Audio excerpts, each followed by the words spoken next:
Tonight, trade war response. This is really about supporting Canada, supporting worker communities and businesses. The federal government unveils retaliatory tariffs and a multi-billion-dollar support package. Plus, the nuclear option. But we are motivated to move fast and get this project done. A power plant proposal for St. Clair Township. And an icon remembered. Tumble out of bed and I stumble to the kitchen. The legend of Dolly Parton and her incomparable legacy.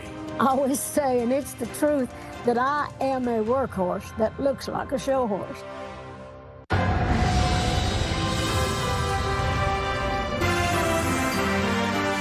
CTV News with Carlyle Fiset. Good evening. Thanks for joining us. We begin tonight with Canada's tariff retaliation. Federal government officials laid out their dollar-for-dollar response today, applying to U.S. imports worth more than $25 billion. That includes smartphones, kitchen appliances, and makeup. They also said there will be a multi-billion-dollar package meant to protect Canadian workers and businesses. With the latest, here's Mike Couture. The LaPlante family has been in the metal roofing business for 3 generations. In that time, they've weathered a lot of storms. But this trade war feels different. We've been focusing and trying to grow our sales in the U.S. for the last 50 years, and now to see that disappear is quite a shock. It's why he and his son are welcoming the $7.5 billion support package from the federal government, including extra money for employment insurance. We're going to stand up for you. The federal government also released the nearly 700 products it's targeting in their dollar-for-dollar tariff package on American goods starting September 8th. Tariffs on U.S. steel and aluminum will go from 25% to 50%. Other goods seeing levies at that rate include perfumes and makeup and honey, among other things. Seafood products, cheese, and large kitchen appliances will be hit with 25% tariffs. We're also targeting products that will target states in the U.S. And so we're being wise and strategic to put political pressure. There will also be economic pressures on Canadians, and government officials couldn't put a number on how these measures will impact the economy on this side of the border. We will publish our estimate when we come to the budget 2026. But for the time being, I would say with the measures we're putting forward, this is really about supporting Canada, supporting worker communities and businesses. Now, to help businesses even more, Philippe Laplante would like the government to go one step further. Our Canadian government needs to be pushing that the hospitals, army bases, whether it's a school being built across Canada, is using Canadian steel by Canadian manufacturers here in Canada. The government is also expanding a number of federal loan and grant programs. Billions of dollars will be made available to fund shovel-ready projects for Canadian businesses. And the Canadian Chamber of Commerce says this help needs to be in place urgently. Mike Couture, CTV News, Ottawa. Meanwhile, President Donald Trump was up early this morning ranting on social media, suggesting he would rename Lake Ontario to Lake America. With more on the response from the White House, here's Abigail Beeman. Among a morning barrage of anti-Canadian posts, we were labeled the most difficult and unreasonable. President Trump says the U.S. is seriously considering renaming Lake Ontario to Lake America because we don't expect to be doing much business with Ontario any longer, followed by this map and another in Lego from the White House. We'll always call it Lake Ontario. Great Lakes. Period. Canada's industry minister firm on that, and firm in response to Trump's message that he loves French Canadians. The question is not about love. The question is about sovereignty. The president said he would never interfere with Canadians speaking French, a lie made up by a weak and ineffective prime minister for political support. While all these shenanigans are happening, we'll just be smart and we'll be strategic and we'll fight back. But a shift in tone Tuesday from Ontario's premier. Doug, you are a lot more mellow right now. I mean, yesterday you were telling the president to kiss your tush. Doug Ford took to American airwaves once again, mellow and encouraging. We got a little heated back and forth over the last day, but I really want to just get a deal signed. It's time to get back to the table and let's negotiate a fair deal. I'd rather make a great deal. I think it's going to have a significant impact. While this trade expert, who was once assistant chief negotiator in the United States Trade Representative's office, says Canada's counter tariffs will hit Americans, especially in states critical to Trump in the upcoming midterms. Carpets are being made a lot in Georgia, in the state of Georgia. Georgia is a very big state that the Republicans are trying to win back that Senate seat. There's some on Tennessee, another critical state. There's some on products being made in Texas. So I think that there was some strategic thought put into not only what the products are, but where their production is located. While there hasn't been much public presidential pushback from Republicans, sources tell us behind the scenes it's a slightly different story, especially in those states worried about midterms, with lawmakers listening more closely to constituents hurt by tariffs. Abigail Beeman, CTV News, Washington. There could be significant economic consequences in our region from these latest trade war developments. With more on the local angle, here's Jerry Dewan. In recent months, the London region has had one of the highest unemployment rates for large urban centres in Canada. London Chamber of Commerce CEO Graham Henderson says the tit-for-tat tariff announcements will continue to exert pressure on the region's economy. This isn't a problem that is just facing big car manufacturers and steel manufacturers. This is an issue that's going to impact probably disproportionately small and medium-sized businesses, of which there are 14,000, I think, in London.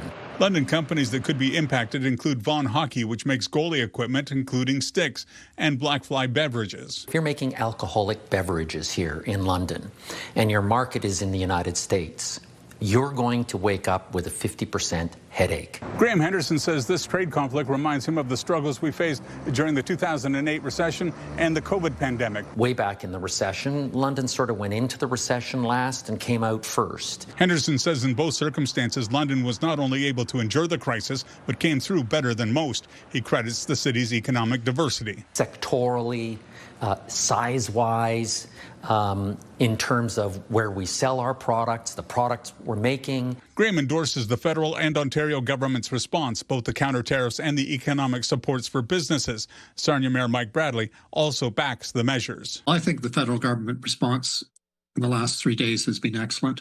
I think it's supported by most Canadians. We don't want to be in this situation, but we've got to put our elbows up, and we're doing it. Still, Bradley says it will test the resolve of businesses and workers in southern Ontario, and he says the trade dispute will be a particular challenge for his city. Tariffs that are coming forward are going to be on plastic.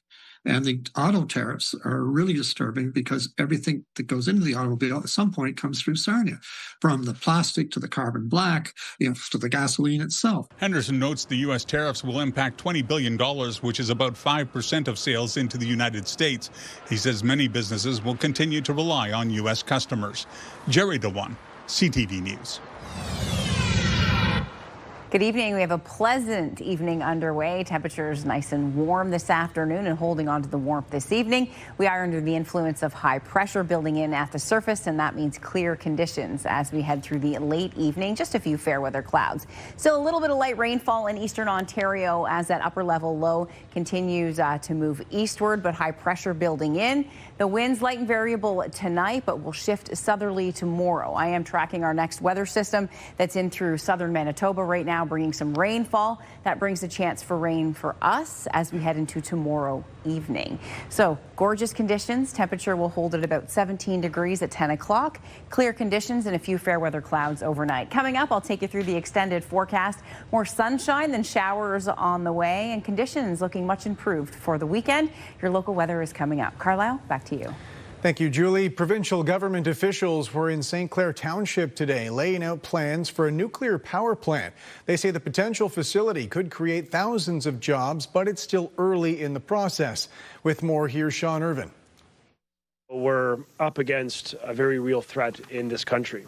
Against the backdrop of a U.S. power plant, Ontario's Minister of Energy and Mines announced the next stage of a plan to potentially build a nuclear power plant on the shores of the St. Clair River, directly across from Michigan. We don't need to be dependent on America, and energy security is important. Which is why the government has committed to providing $500,000 to St. Clair Township. The money is earmarked to pay for consultations needed in advance of any decision. The discussions will include First Nations leaders. Until 2013, St. Clair Township was home to the coal-fired Lambton Generation Station. When it closed and was later demolished, more than 400,000 jobs and $2 million in tax revenue vanished. Now, much more is on the table, but it remains talk, according to Mayor Jeff Agar. I would like to see it go up 4 years ago, but it's a process, right? While a small modular nuclear facility is the preference of the government, it has conceded a natural gas plant is among the options. The mayor is clear on his choice. The nuclear is the way to go. That right now is the way to go for jobs. As a sign of the past still stands facing the United States, the question now is, how long will it be before a new future can be built here? But we are motivated to move fast and get this project done. The minister conceded a nuclear facility could take up to a decade, but the payoff, he insists, would be worth it. Of jobs for young girls and boys today. It's about keeping them in the communities they were raised. Yet engineering and construction jobs will come sooner for the up to 900 megawatt plant. So this location already has the fundamental infrastructure advantages built in that allows us to move fast, because we cannot wait in this moment with President Trump's threats against the country. In St. Clair Township, Sean Irvin, CTV News. Trial dates have been set for the criminal charges laid against a former London City councillor. With more on today's proceedings, here's Nick Paparella. 51-year-old Mariam Hamou was a London City councillor for Ward 6, but 4 years ago she failed to get re-elected. Then in November of last year, she faced legal issues, being charged with extortion and harassment after an investigation by police in St. Thomas. Over the past several months, the case has been in and out of court, but now trial dates have been scheduled in the matter. Her lawyer, Ron Ellis, is eager to get the trial underway. He says the case is expected to be heard on 2 separate dates, February 26th and March 2nd of next year. A ban on publication has been placed on evidence surrounding the charges and the identity of the complainant involved in the matter. Nick Paparella, CTV News. Canadian border agents say they've seized almost 400 kilograms of cocaine at the Blue Water Bridge. They released these images saying the drugs were found in a commercial truck entering Canada on August 13th. They say the driver was arrested and is now facing drug trafficking charges. Tenant advocates are demanding city officials step in, trying to help a tenant avoid eviction. They say the landlord is taking advantage of a loophole in London's renoviction protections. With more, here's Rita Ismail. Darcy's house is Darcy's right. How's it now without a fight? For Darcy Barnes, the fight isn't about finding a new apartment. It's about losing the one he's occupied for the past decade. Homelessness, basically. I'm debilitated. I have osteoarthritis in both hips, nerve pain in my leg, and I can't get my furniture out of the house, and I have nowhere to bring it. Barnes is 63 and says he's on disability and waiting for double hip surgery. He's been living inside a unit at 34 Adelaide Street South for 10 years. Last year, his landlord served him an N13 eviction notice, saying the unit needed to be vacated for demolition work. Barnes challenged the eviction at the Landlord and Tenant Board but lost his case in July.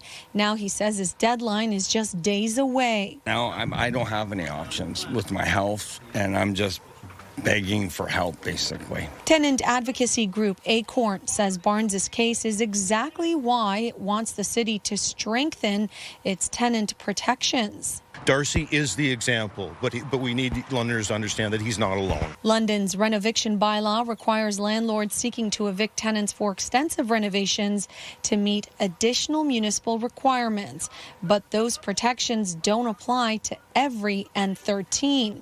An N13 issued for demolition or conversions falls outside the city's rental unit repair license, leaving those cases primarily under provincial landlord-tenant rules. Acorn says that creates a loophole.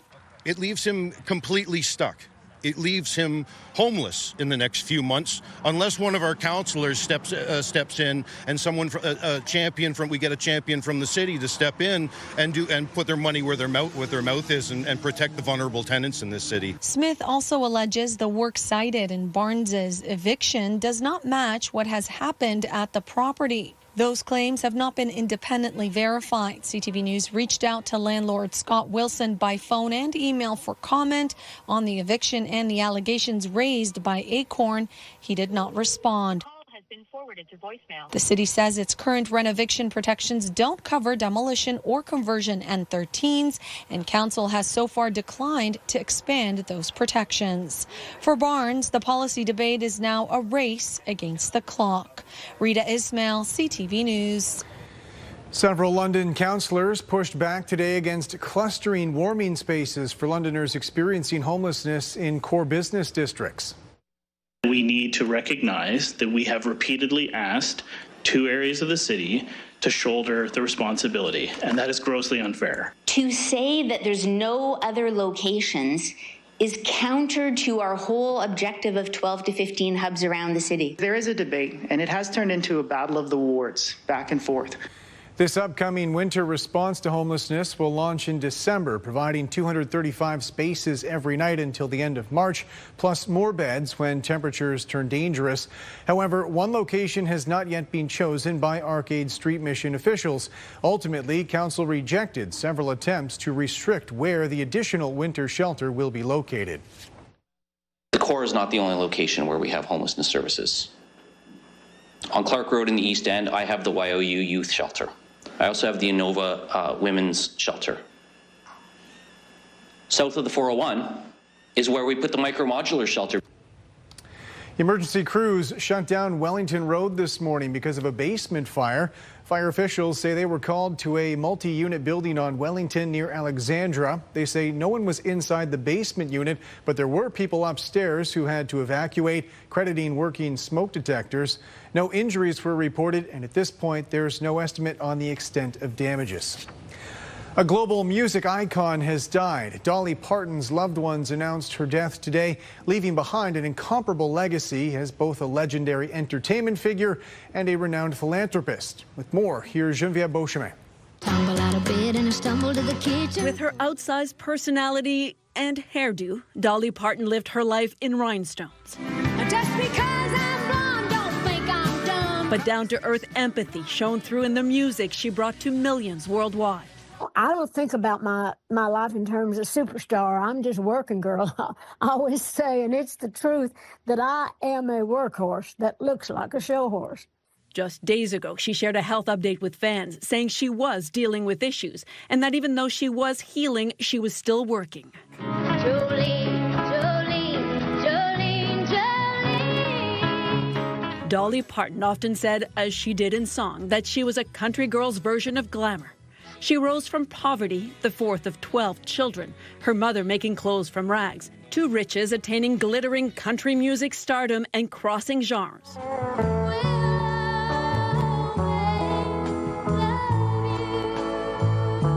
With her soprano voice, she delivered 25 #1 country hits, many of them she had written herself. She was one of the first women stars to write much of her own material. In the 1970s, her star rose. She delivered movies like 9 to 5, TV shows, and more hits. She was a country star inducted in the Rock and Roll Hall of Fame, and in later years focused on her charity work. Her husband, Carl Dean, died 17 months ago, a heartbreaking loss to Parton, who described their relationship as a great love story. Dolly Parton's nephew announced her death, as was her wish. She wants to rest in a beautiful bed of plush cotton because after a life wearing heavy rhinestones, she finally deserves to be comfortable and have some rest. Jolene, Jolene. Parton once said she hoped people would see her brains beneath her hair, her heart beneath her chest. But many also say it was her humanity that touched so many, and that her legacy is far more than her music. She was 80 years old. Geneviève Beauchemin, CTV News, Montreal. When we come back, the tariff impact on American products and what that could mean for Canadian consumers.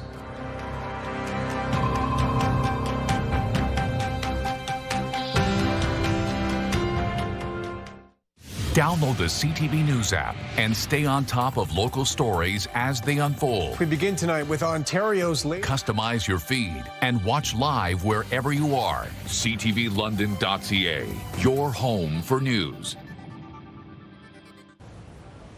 Welcome back. The latest round of U.S. tariffs has prompted another push for Canadians to buy Canadian, especially when it comes to appliances and electronics. With more on the impact for consumers, here's Heather Wright.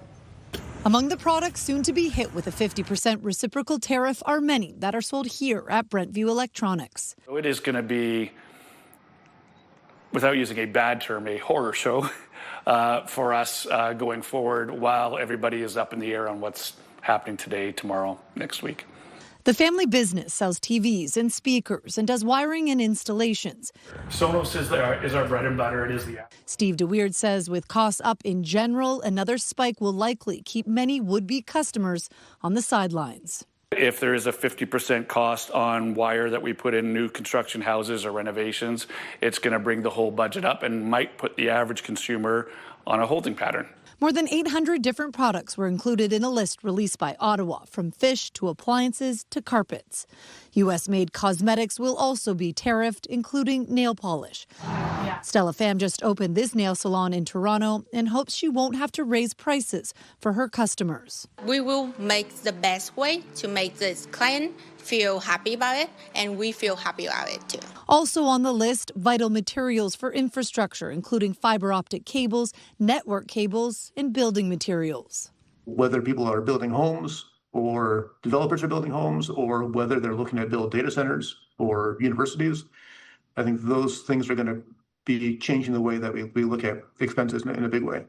Many businesses say they are trying to prepare as much as possible, but in this environment full of uncertainty, it is hard to predict how this situation might unfold. Heather Wright, CTV News, Toronto. Critical training in Walkerton this week for water operators from all over the province. Scott Miller has more on their focus and why their expertise is so important.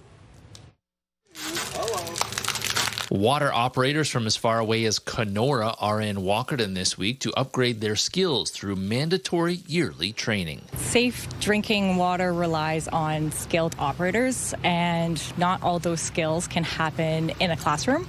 So Maintenance Fest provides those practical, hands-on, direct using equipment opportunities and real-life scenarios that they can learn from. While most water system operators came from Southern Ontario to this year's training, Rick Sandy and Phil Tangi traveled 18 hours to be here from a remote Indigenous nation near the Manitoba border. I'm just hoping to learn everything that they provide, and hopefully it can help me in my own community, because I want to provide safe and clean drinking water for my people, right? Yeah. Where I'm from. It's not just municipal or Indigenous water operators here. John Bender operates a trailer home park near Durham. He had to get a water operator license 20 years ago and needs yearly training to keep that license. And then I learned that it's not so much about trying to put me in jail as it is to educate and finding a group of people who will help me provide clean water to my tenants. Bender is one of 68 participants learning about everything to do with water at the 13th year of Maintenance Fest today and tomorrow in Walkerton. Since the Walkerton Clean Water Centre opened in 2010, 125,000 people have been trained in water system safety in the very place where tainted drinking water killed 7 people. To me, it's ground zero. Well number 5 is ground zero.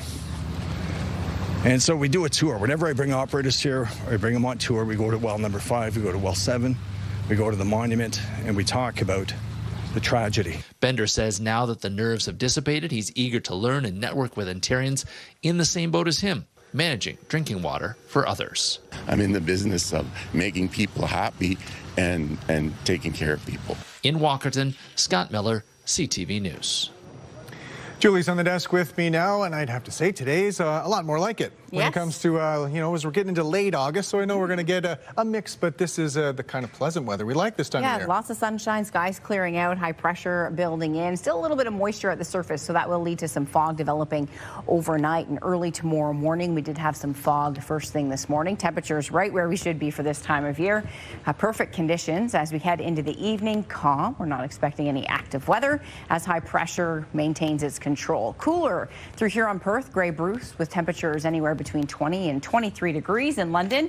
And the winds on the hour are light and variable. As we head into tonight, winds will continue to be light. We'll have a few fair weather clouds out there. Northwestern Ontario, you can see some rainfall and some showers in through parts of southern Manitoba.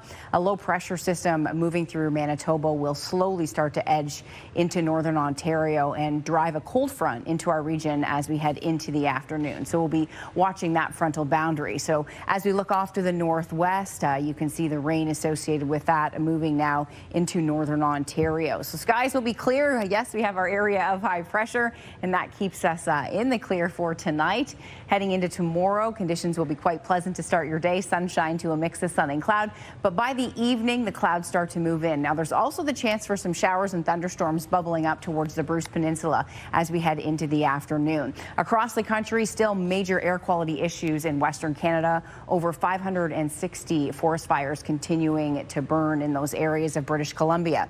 Temperatures are holding in the low 20s. Northwestern Ontario into the teens with the recent rainfall, and some warmth is now spread towards the Maritimes. Halifax reading into the mid to upper 20s. Here's your air quality warnings and advisories that are in effect in through BC and northern parts of Alberta. So adding into that with those forest fires continuing. Overnight, comfortable, 12 degrees. You can keep those windows open if you'd like. Midwestern Ontario, temperatures dipping between 11 and 13, and it will be a bit milder tonight along the shoreline of Lake Erie. We'll start your day tomorrow with some sunshine, and then the clouds with the chance of showers move in late afternoon towards the Bruce, and then heading into early evening in through Grey and Bruce County. The rest of the region will see the showers arrive as we head into Wednesday late day. Possibility of a few thunderstorms rumbling through. Then Thursday, we are back into a mix of sun and cloud. We'll leave in a slight chance for a shower, some instability as a cooler flow of air comes in behind this next front. Nice day on the way, though. We'll stay dry through the better part of the day, but the clouds will thicken late afternoon into the evening, and the probability will go up to about a 60% chance. So through the day on the lower end, late evening, about a 60% chance. So I put a 40% chance. Again, that'll be in the afternoon. 26, 24 on Thursday, chance of showers, and then a bit of a cooler flow as we head into your Friday under a mix of sun and cloud in 23. Conditions improving for the weekend, more in the way of sunshine for your Sunday now. So we'll go from sunshine to a mix of sun and cloud. Weekend temperatures looking good, 25, we're at 26 Monday into Tuesday, and some humidity making the move back in Monday, Tuesday. That's something that you'll notice tomorrow as well. It will feel close to 30 in advance of that front. The winds will come around to the south in the afternoon, and some humidity will start to build. I mentioned the possibility of thunderstorms. Be aware of that late afternoon into the evening. We're back into some sunshine for your Friday. Saturday looks good with lots of sunshine and a nice mix of sun and cloud as we head into a Sunday with daytime highs between 23 and 25 degrees. Carlyle, back to you. And coming up later on, it's Behind the Likes with Lauren Stallone. Lauren, I'm guessing from your attire today, that's a hint of what we're getting into. We're going to be doing one of my favorite workouts, Pilates. All right, that's coming up. Stay with us. The winning never stops on Pure Country 93, so join us for Prize Down tomorrow morning at 7:10. You have a chance to win a $100 OLG voucher. Summer can continue on forever.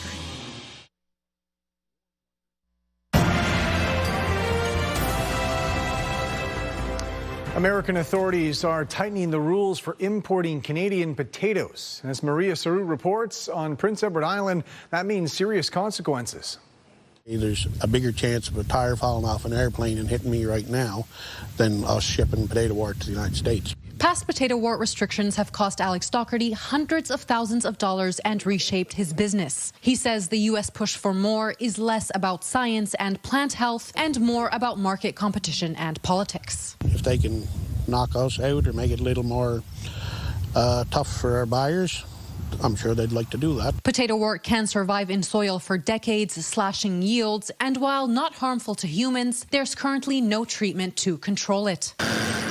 The disease has fueled years of cross-border friction, and after it was detected in a single PEI field this spring, U.S. industry groups called for a ban on fresh island spuds to be reinstated to avoid, quote, devastating economic consequences to domestic family farms. On Friday, the United States Department of Agriculture updated its import requirements instead, saying the new measures will reduce risk. Fair, potentially, but this is going to add cost to the U.S. buyer. The changes mainly affect U.S. facilities importing bulk PEI potatoes for packaging or processing. They'll need agreements with American regulators setting out how potato waste will be handled. All potatoes from PEI for over the last 4 years have never left the island from a contaminated field. Full stop. The Canadian Potato Council adds spuds that do leave the island are washed and graded to U.S. standards. The PEI Potato Board told CTV News it knew changes were coming, but the timing was unexpected, as were other specifics. With harvest approaching in fields like this, the Canadian Potato Council says talks are continuing and hopes some of the new requirements will be walked back before they take effect on October 5th. Maria Saru, CTV News, Kingston, Prince Edward Island. The latest inflation data shows food prices are still climbing, but at a slower rate. Things are easing, and we're also expecting a easier September as well. So vegetables are our savior right now. I mean, it's actually cheaper in the produce section. Of course, meat is still a problem. Bakery is actually quite affordable. Dairy is a non-story. So things are actually much better. Easier to manage for families on a tight budget. September is also going to be the same thing, but the not so good news is that we are expecting a bit of an upswing when it comes to food inflation starting in October until the end of the year, an increase of maybe 6 to 7%, unfortunately. Despite a slowdown, July marked the 18th straight month grocery prices rose at a faster pace than overall inflation. Canadian consumer debt reached a record $2.64 trillion in the second quarter of 2026. TransUnion officials report debt levels rose faster than the number of Canadians who were using credit. Existing borrowers are carrying larger balances than last year, with total outstanding balances growing by more than $115 billion year over year. The report indicates most consumers were able to keep up with their debt payments, but the number seeking relief is climbing. Post-secondary students in Ontario are preparing for more debt as the new school year gets closer. The provincial government has announced cuts to student assistance grants earlier this year, dropping them from 85% to a maximum of 25%. The rest will have to be paid back and comes at the same time the government ended a 7-year tuition freeze, allowing colleges and universities to raise fees by up to 2% a year for the next 3 years. Markets on both sides of the border seemed largely unaffected by the escalating tariff conflict today. In Toronto, the TSX gained 244 points. In New York, the Dow added 160, the Nasdaq up 171. The Canadian dollar claimed a modest gain, 0.02 cents. On commodity markets, gold lost more than $3 an ounce, and oil fell $2.65 a barrel. Still ahead, giving new meaning to painting the corners, a pro pitcher, now a featured artist at an Ontario gallery.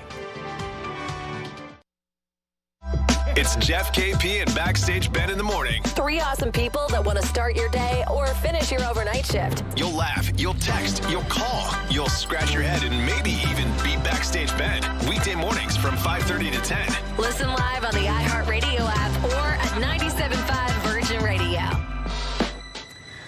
London-born NBA player Shaedon Sharpe will miss the start of the new season and then some with a serious knee injury. Sharpe reportedly suffered a torn meniscus in his right knee during an off-season workout. He's expected to be out for 6 months. The 23-year-old averaged more than 20 points a game last season with the Portland Trail Blazers, but he also missed an extended stretch with a stress fracture in his lower leg. A new poll suggests Canadians have mixed feelings when it comes to the latest trade war development. 1 in 5 respondents to an Angus Reid survey said they're frustrated or angry, while another 20% said some combination of anxiety, fear, uncertainty, and disappointment. Meanwhile, 70% said they want to see a Team Canada approach, while 2/3 of respondents said the trade war will badly impact their province. Despite the political and economic hostilities between our two countries, representatives from both sides of the border gathered recently in New Brunswick for a ceremony celebrating our long history of cooperation. With more on the neighborly connection, here's Nick Moore. Just hours after the Canada-U.S. trade deal fell apart, representatives from both countries gathered on Campobello Island, New Brunswick, to celebrate a history of international cooperation.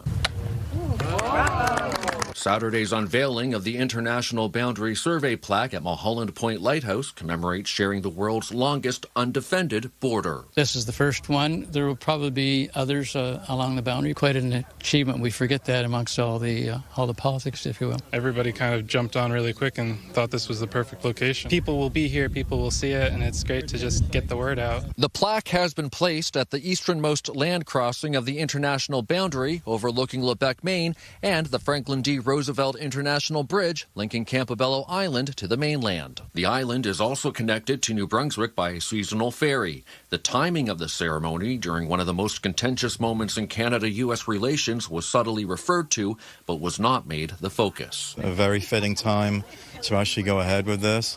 I think the world needs to hear about the fact that people are continuing to get along. This represents all of the values of this park. U.S. President Franklin D. Roosevelt's summer home on Campobello is the only park in the world jointly administered, staffed, and funded by two countries. Before it was a park, this island represents that kind of the benefits of friendliness. Anne Roosevelt, the granddaughter of FDR, is vice chair of the Parks Commission.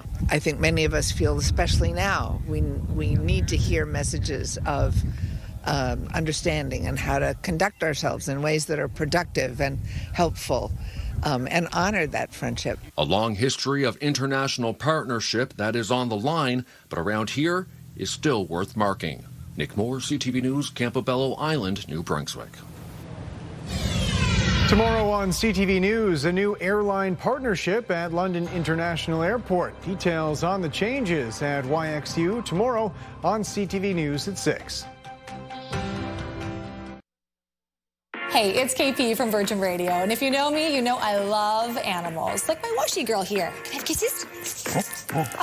KP's Pet Rescue is our segment dedicated to helping amazing rescue animals find the loving homes they deserve. We team up with the wonderful people at Animal Alert and Happy's Place to introduce you to pets who are ready for their forever families. From playful pups to gentle seniors, these animals all have incredible stories, and I'm here to share them with you. We'll keep bringing you ways to adopt, support, or simply spread the word, because together we can make a real difference for these animals. So join us, and together we can keep saving dogs' lives one rescue at a time. Oh no, I should watch. More beach days ahead. Thank you to Brenda Dunlop for sending this photograph in, taken at Ipperwash Beach. Lots of sunshine to start your Wednesday, with the chance of nighttime rain. Temperatures will hover close to where we should be for this time of year, and on the warm side as we head into the weekend. President Donald Trump says all mines have been detonated or removed from international waters in the Strait of Hormuz. He also says Iranian officials have been told any vessel placing new mines will be destroyed. There have been continuing attacks on ships, with both sides fighting for control of the critical economic corridor. Recent data indicates oil transits through the strait were at 5 million barrels a day as of yesterday. That's down from more than 20 million per day before the Americans launched their attacks. Cleanup is underway in southern France after a rare tornado touched down. Local authorities say dozens of people have been hurt, but none of the injuries are considered critical. The tornado struck as an intense heat wave gave way to thunderstorms, damaging about 300 homes in a village of about 500. Officials have been checking each home's condition before allowing anyone to return. Australian authorities are proposing a ban on music generated by artificial intelligence appearing on official charts, protecting livelihoods for actual artists. When you call my name, it's like a little prayer. I'm down on my knees. I wanna take you there. Officials with the Australian Record Industry Association announced the proposal today. Many have taken issue with a version of Madonna's hit Like a Prayer created by an Australian producer using AI-generated vocals and drums. It spent 16 weeks on Australian charts. Record industry officials say some AI-assisted music will remain eligible as long as it meets certain requirements, including human vocals. A Canadian comedian has set up shop in Canada's Wonderland, turning the park into his personal workspace. Welcome back to Working from Home from Wonderland, a series where I get my work done at Canada's largest amusement park for the next year and a half, while also trying to milk $10,000 of retail value out of my pass. He says he's been working from a lounge at the amusement park for more than 130 days now, usually getting a few rides in at the end of the day before he goes home. He says with a prestige pass, he's actually saving money, getting unlimited admission, parking, Wi-Fi, food, drinks, and rides for less than $450. A Toronto Blue Jays pitcher is now a featured artist at the Art Gallery of Ontario. Sean Leathong has more on his passion for painting away from the diamond. The 1-2 from Cease. He got it. He's second in the major leagues in strikeouts, and now Dylan Cease leads all of baseball in another category. Works of art hanging in a major gallery with his original painting titled Eve of Toronto at the Art Gallery of Ontario.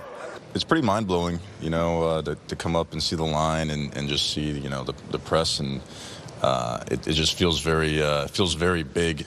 This morning, fans were lined up around the block and through the front doors for a chance to meet the Blue Jays All-Star and see his work up close.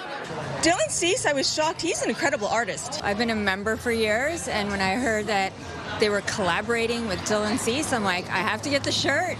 There are T-shirts, prints, and tote bags for sale, all the proceeds going to the AGO charitable mission, a collaboration that came about after staff spotted Cease inside the gallery on his off day. Our social media manager guided him into our Renaissance gallery, which is full of guys with moustaches. So we got this perfect photo of Dylan between two 15th century masterpieces all showing off their moustaches. And Dylan was more than happy to talk to us about his artwork. The story continued, the conversations continued, and here we are. Cease began painting his own originals back in 2022 as he uses art as a way of separating himself from baseball. I think it helps me balance my life and balance myself in a lot of ways, and ultimately I just really enjoy doing it. Cease crafted Eve of Toronto during spring training this past February. He says the acrylic on canvas represents the anticipation of coming to his new team after signing with Toronto as a free agent. I like seeing opinions on it. You don't have to like it. I like people. Some people love it. Some people hate it. It's interesting just seeing the mixed receptions. On this day, the reception was overwhelmingly positive, with Cease taking the time to talk with some young summer campers and meet with fans who connect with his multifaceted personality. A lot of times there's people think that you can't do sports and something like art or music or something like that. So it's also big to the fans that are not only baseball fans, but culture fans and people that love the art gallery. It feels good to give back, and it feels good to be a part of the community. And I hope this is just one little step towards being part of the culture, really. And while most people who see Cease's work up close end up walking back to the dugout, here they get to connect with a sports hero in a unique way. Sean Leathong, CTV News.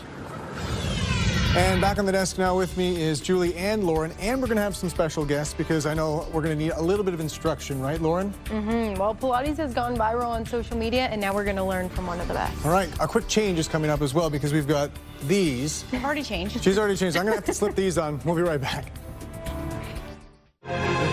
London's top stories. We have breaking news tonight out of Ottawa. The latest in the breaking news alerts. I'm tracking an area of severe weather. It'll start. And watch live. A developing story now from City Hall where. Download the CTV News app.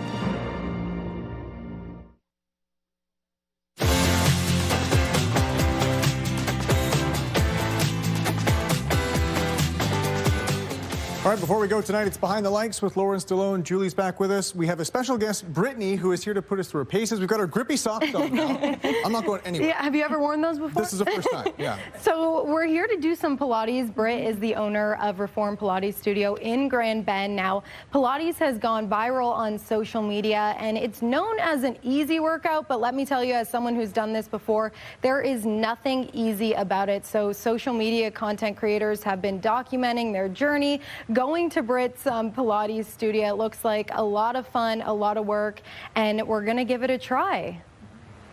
All right, welcome. Thank you so much. Lauren did mention, yeah, it looks easy. Looks easy. We like the word humbling. It's very humbling. Perfect. Yes, Perfect. It's going to be fun. Here we go. Take it away. Okay, let's do it. So we're going to start in our bird dog. So you're going to be on all fours, guys. You're going to stack your wrists under your shoulders. Right leg long, left arm long. And on your inhale, I just want you rounding as you connect your elbow to knee in toward your center. And on your exhale, lengthening all the way out and lift. You really got to breathe. So just moving through this motion here in Pilates, everything is slow and controlled. Beautiful. Keeping those toes pointed, that is key. So, Britt, have you noticed a difference in your business through the social media impact? Yes, definitely. I think that, you know, Pilates has kind of blown up over social media, and the industry itself, I think, has really been thriving with that blow up. But I find with Reform in particular, it's been such a great platform to kind of showcase that Pilates can be challenging, but also really, really fun. Okay, we're going to move on after this one. Yeah, so I want you guys to place that hand down. Take your right foot. I want you to step it forward. Beautiful. We're going to go into a little lunge series here, guys. Placing your hands behind your head. I want you to tuck your back toes under. All right, on your inhale, you're going to come up nice and slow. From here, give me an oblique twist. Left elbow down to right knee. Okay. Slowly back to center. And then we're going to lunge back down. I wore my stretchiest pants. You're crushing it nice and slow. I've never seen anyone do Pilates in its eye. It's definitely a first for us, too. All right, just holding here last. Are you guys ready for the killer move? Yeah, let's do it. Extend those arms out. Can you come up on that right leg? Nope. And hover. You got it. For 3, 2, and 1. Oh my Wow, God. crushed it. That was great. Thank you so much. I'm good for working out today. That's good. Okay, good. Humbled indeed. Okay, All right. good. Brittany, thanks so much for being with us today. That's it for us. Thanks so much for all of us at CTV News London. We'll see you again tomorrow. Take care.